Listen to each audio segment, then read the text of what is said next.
मैं आपको बताऊं, आपकी आपकी वाली अवस्था में, जब मैं आपकी वाली अवस्था में था अपनी तैयारी के समय पे, तो कसम से मैं ख्वाब देखता था। ठीक है, जैसे घर में कुछ चीज होती थी तो मतलब आप भी महसूस करते होगे ना, किसी चीज में आप कंट्रीब्यूट नहीं कर पाओ।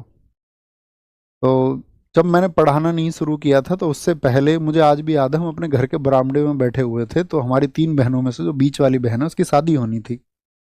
तो जैसे घर में चर्चा करने लगते हैं सब लोग, तो हमारी दीदी बड़ी वो गवर्नमेंट टीचर थी, तो लेकिन उनकी शादी हो गई, तो उन्होंने कहा कि इतने पैसे मैं दे दूंगी, क्योंकि उस टाइम पे फैमिली मतलब वो डेब्ट में थी, कर्ज में थी, क्राइसिस थे बहुत सारे।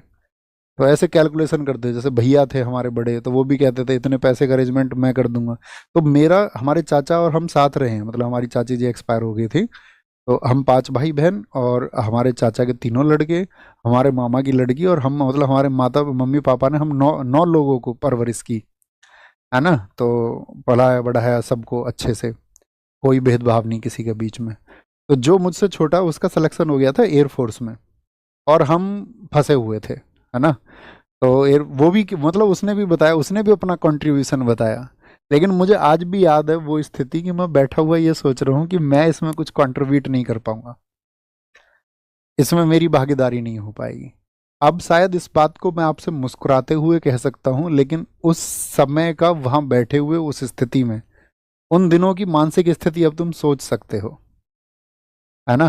तो ऐसा होता है, तुम भी उसी स्थिति में होते होगे, बहुत सारे लोग बहुत सारी चीज़ों में कंट्रीब्यूट चाह के भी नहीं कर पाते होगे, लेकिन क्या करें, हमें आगे बढ़ना पड़ता है, मेहनत करनी पड़ती है और चीज़ों को सिद्ध करना पड़ता है। और मैं तुम्हें बताऊं, इसीलिए मैं तुमसे कहता हूं कि राह निकलती है,